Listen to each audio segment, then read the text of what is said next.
ನಮಸ್ತೆ ಎಲ್ರಿಗೂ, ನಾನು ಶೋಭಾ. ಸಾಮಾನ್ಯವಾಗಿ ಸಂಕ್ರಾಂತಿ ಹಬ್ಬಕ್ಕೆ ಸಿಹಿ ಪೊಂಗಲ್ನ ಯಾವ ರೀತಿ ಮಾಡ್ತೀವೋ ಅದೇ ರೀತಿ ಖಾರ ಪೊಂಗಲ್ ಮಾಡೋದು ಕೂಡ ಒಂದು ಪದ್ಧತಿ.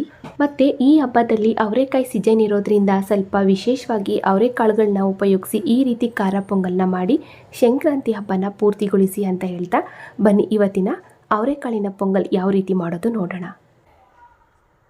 ಇವಾಗ ಒಂದು ಕುಕ್ಕರ್ಗೆ ಬೇಳೆ ಸೇರಿಸ್ತಾ ಇದ್ದೀನಿ. 1 ಕಪ್ ಅಳತೆಯಿಂದ ಅರ್ಧ ಕಪ್ ಆಗುವಷ್ಟು ಹೆಸರು ಬೇಳೆನ ಸೇರಿಸ್ತಾ ಇದ್ದೀನಿ. ಮತ್ತು ಅದೇ ಕಪ್ಪಲ್ಲಿ 1 ಕಪ್ ಆಗುವಷ್ಟು ಅಕ್ಕಿ ಸೇರಿಸ್ತಾ ಇದ್ದೀನಿ. ಅರ್ಧ ಕಪ್ ಆಗುವಷ್ಟು ಹೆಸರು ಬೇಳೆಗೆ 1 ಕಪ್ ಆಗುವಷ್ಟು ಅಕ್ಕಿ ಸಾಕಾಗುತ್ತೆ. ಸಮ ಏನು ಹಾಕೋದು ಬೇಡ, ಅವರೆಕಾಳು ಹಾಕ್ತೀವಿ ನೋಡಿ, ಹಂಗಾಗಿ ಅರ್ಧ ಕಪ್ ಹೆಸರು ಬೇಳೆ ಸಾಕಾಗುತ್ತೆ. ಇವಾಗ ಒಂದು ಸಲ ಚೆನ್ನಾಗಿ ಮಿಕ್ಸ್ ಮಾಡಿಕೊಂಡು ಅಕ್ಕಿ ಮತ್ತು ಹೆಸರು ಬೇಳೆನ 1-2-3 ಬಾರಿ ಚೆನ್ನಾಗಿ ತೊಳ್ಕೊಂಡು ಮುಳುಗುವಷ್ಟು ನೀರು ಹಾಕಿ ನಾವು ಕುಕ್ಕರ್ ಕ್ಯಾಪ್ ಹಾಕಿ 3-4 ವಿಷಲ್ ತೆಗಿಬೇಕು. ಇವಾಗ ನೋಡಿ, ನಾನು ಕೂಡ 1-2-3 ಬಾರಿ ಚೆನ್ನಾಗಿ ತೊಳ್ಕೊಂಡು ಸುಮಾರಾಗಿ 1 ಲೀಟ್ರ್ ಆಗುವಷ್ಟು ನೀರು ಹಾಕ್ಕೊಂಡಿದ್ದೀನಿ. ಮತ್ತು ರುಚಿಗೆ ಉಪ್ಪನ್ನು ಕೂಡ ಸೇರಿಸೋಣ. 1-2 ಚಿಟಿಕೆ ಆಗುವಷ್ಟು ಅರಿಶಿನ ಪುಡಿನ ಹಾಕಿ ಚೆನ್ನಾಗಿ ಒಂದು ಸಲ ಮಿಕ್ಸ್ ಮಾಡಿಕೊಂಡು ಗ್ಯಾಸ್ ಆನ್ ಮಾಡಿ ಗ್ಯಾಸ್ ಮೇಲಿಟ್ಟು 1-2 ಅಥವಾ 3 ವಿಷಲ್ ತೆಗೆಯೋಣ. ಒಂದು ಅರ್ಧದಷ್ಟು ನಾವು ಅನ್ನನ ಬೇಯಿಸ್ಕೊಂಡು ಕುಕ್ಕರ್ ಕ್ಯಾಪ್ ಹಾಕೋದ್ರಿಂದ ವಿಷಲ್ ಆಗುವಾಗ ಜಾಸ್ತಿ ನೀರು ಆಚೆ ಬರಲ್ಲ. ಹಾಗಾಗಿ ನಾನು ಕೂಡ ನೋಡಿ ಸ್ವಲ್ಪ ಕಡಿಮೆ ಊರಿನಲ್ಲಿ ಈ ರೀತಿ ಬೇಯಿಸ್ಕೊಂಡಿದ್ದೀನಿ. ಒಂದೇ ಒಂದು ಕುದಿ ಬೇಯಿಸ್ಕೋಬೇಕಷ್ಟೇ. ಇವಾಗ ಕುಕ್ಕರ್ ಕ್ಯಾಪ್ ಹಾಕಿ ನಾವು 1-2-3 ವಿಷಲ್ ಆಗೋದಕ್ಕೆ ಬಿಡೋಣ. ಈ ಕುಕ್ಕರು 3 ವಿಷಲ್ ಆಗಿ ತಣ್ಣಗಾಗೋಷ್ಟರೊಳಗೆ ನಾವು ಸ್ವಲ್ಪ ಅವರೆಕಾಳನ್ನು ಬೇಯಿಸ್ಕೊಳ್ಳೋಣ. ಇವಾಗ ಈ ಅವರೆಕಾಳನ್ನು ಬೇಯಿಸ್ಕೊಳ್ಳೋದಕ್ಕೆ ನಾನು ಆಲ್ರೆಡಿ ನೀರು ಬಿಸಿ ಇಟ್ಟಿದ್ದೆ, ನೀರು ಕೂಡ ಬಿಸಿ ಆಗ್ತಾ ಇತ್ತು. ಇವಾಗ ಇಲ್ಕಿದ ಅವರೆಕಾಳನ್ನು ಸೇರಿಸೋಣ. ಸುಮಾರಾಗಿ 1 ಕಪ್ ಆಗೋಷ್ಟು ಅವರೆಕಾಳನ್ನು ಸೇರಿಸ್ತಾ ಇದ್ದೀನಿ. ಅಂದರೆ ಅಕ್ಕಿ ಯಾವ ಕಪ್ಪಲ್ಲಿ ತಗೊಂಡೆ ಅದೇ ಕಪ್ಪಲ್ಲಿ 1 ಕಪ್ ಅಕ್ಕಿಗೆ 1 ಕಪ್ ಆಗುವಷ್ಟು ಇಲ್ಕಿದ ಅವರೆಕಾಳು ಸರಿ ಹೋಗುತ್ತೆ. ರುಚಿಗೆ ಉಪ್ಪು ಹಾಕಿ ನೋಡಿ, ಇದನ್ನು ಚೆನ್ನಾಗಿ ಮಿಕ್ಸ್ ಮಾಡಿಕೊಂಡು 1-2 ನಿಮಿಷ ಬೇಯಿಸ್ಕೊಂಡ್ರೆ ಸಾಕು. ಇಲ್ಕಿದ ಅವರೆಕಾಳು ಗೊತ್ತೇ ಇರುತ್ತೆ ಅದು ಎಷ್ಟು ಬೇಗ ಬೆಂದೋಗುತ್ತೆ ಅಂತ. 1-2 ನಿಮಿಷ ಮೀಡಿಯಂ ಫ್ಲೇಮಲ್ಲಿ ಚೆನ್ನಾಗಿ ಮಿಕ್ಸ್ ಮಾಡ್ಕೋತಾ ಬೇಯಿಸ್ಕೊಂಡ್ರೆ ಆಯಿತು. ಇವಾಗ ನೋಡಿದ್ರಲ್ಲ, ಅವರೆಕಾಳನ್ನು 1-2 ನಿಮಿಷ ಬೇಯಿಸಿದ್ದೀನಿ ಅಷ್ಟೇ. ನೋಡಿ ಎಷ್ಟು ಸಾಫ್ಟಾಗಿ ಬೆಂದೋಯ್ತು. ಇಷ್ಟೇ ಇದು. ಇವಾಗ ಗ್ಯಾಸ್ ಆಫ್ ಮಾಡಿಕೊಂಡು ಇದನ್ನು ಹಾಗೆ ಒಂದು ಸೈಡಲ್ಲಿಟ್ಟು ಆವಾಗಲೇ ನಾವು ವಿಷಲ್ ಆಗೋದಕ್ಕೆ ಬಿಟ್ಟಂತ ಪೊಂಗಲ್ ನೋಡೋಣ. ಇವಾಗ ನೋಡಿ, ಪೊಂಗಲ್ಲು ಕೂಡ ಕರೆಕ್ಟಾಗಿ ಬೆಂದಿದೆ. ಬೇಳೆ ಆಗ್ಬೋದು ಮತ್ತು ಅಕ್ಕಿ ಆಗ್ಬೋದು, ಸಖತ್ ಸಾಫ್ಟಾಗಿ ಬಂದಿದೆ. ಒಂದು ಸಲ ನಾವು ಚೆನ್ನಾಗಿ ಮಿಕ್ಸ್ ಮಾಡ್ಕೊಳ್ಳೋಣ. ನೀರು ಕೂಡ ಕಡಿಮೆ ಆಗಿದೆ. ಅಂದರೆ ಇವಾಗ ನಾವು ಅವರೆಕಾಳು ಬೇಯಿಸಿದಂಥ ನೀರು ಮತ್ತು ಅವರೆಕಾಳನ್ನು ಸೇರಿಸ್ತೀವಲ್ವ, ಅದೇ ಸಾಕಾಗುತ್ತೆ. ಎಕ್ಸ್ಟ್ರಾ ನೀರೆಲ್ಲ ಏನೂ ಹಾಕೋದು ಬೇಡ. ಇವಾಗ ನಾವು ಬೆಂದಂಥ ಅವರೆಕಾಳು ಮತ್ತು ಅವರೆಕಾಳು ಬೇಯಿಸಿದಂಥ ನೀರು ಎರಡನ್ನೂ ಕೂಡ ಹಾಕಬೇಕು. ಆ ಅವರೆಕಾಳು ಬೇಯಿಸಿದಂಥ ನೀರನ್ನು ನಾವು ವೇಸ್ಟ್ ಮಾಡಬಾರ್ದು.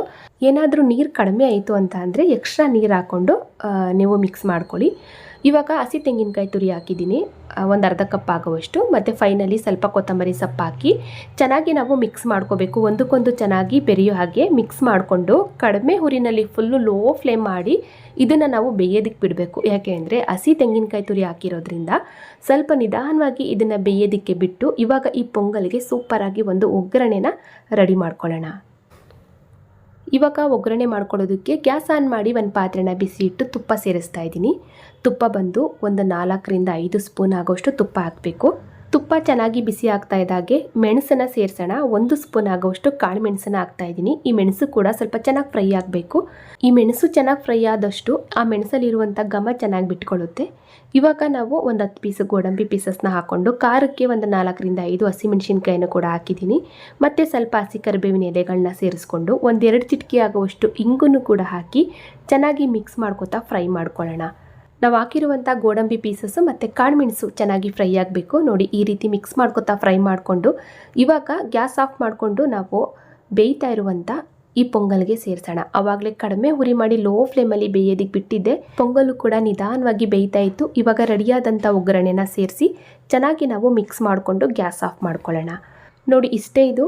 ನಾರ್ಮಲ್ ಆಗಿ ನಾವು ಪೊಂಗಲ್ ಮಾಡೋದಕ್ಕೂ ಈ ರೀತಿ ಸಂಕ್ರಾಂತಿ ಹಬ್ಬದಲ್ಲಿ ಅವರೆಕಾಳು ಸೀಸನ್ ಇರೋದ್ರಿಂದ ಸ್ವಲ್ಪ ಅವರೆಕಾಳನ್ನು ಉಪಯೋಗಿಸಿ ಪೊಂಗಲ್ ಮಾಡೋದಕ್ಕೂ ಟೇಸ್ಟಲ್ಲಿ ತುಂಬ ಡಿಫ್ರೆಂಟ್ ಇರುತ್ತೆ. ಖಂಡಿತ ಒಂದ್ಸಲ ಟ್ರೈ ಮಾಡಿ ನೋಡಿ. ಇಷ್ಟೇ ಇದು ಸಂಕ್ರಾಂತಿ ಹಬ್ಬದ ವಿಶೇಷವಾಗಿ ಅವರೆಕಾಳಿನ ಪೊಂಗಲು ರೆಡಿ ಆಯಿತು. ಈ ರೀತಿ ಪೊಂಗಲ್ನ ಮಾಡ್ಕೊತು ಅಂದರೆ ಪ್ರಸಾದಕ್ಕೂ ಆಗುತ್ತೆ, ಹಾಗೆ ಬ್ರೇಕ್ಫಾಸ್ಟ್ಗೂ ಕೂಡ ಇದೇ ಆಗುತ್ತೆ. ತುಂಬ ರುಚಿಯಾಗಿರುತ್ತೆ ಮತ್ತು ಎಲ್ಲರೂ ಇಷ್ಟಪಟ್ಟು ತಿಂತಾರೆ. ಖಂಡಿತ ಟ್ರೈ ಮಾಡಿ.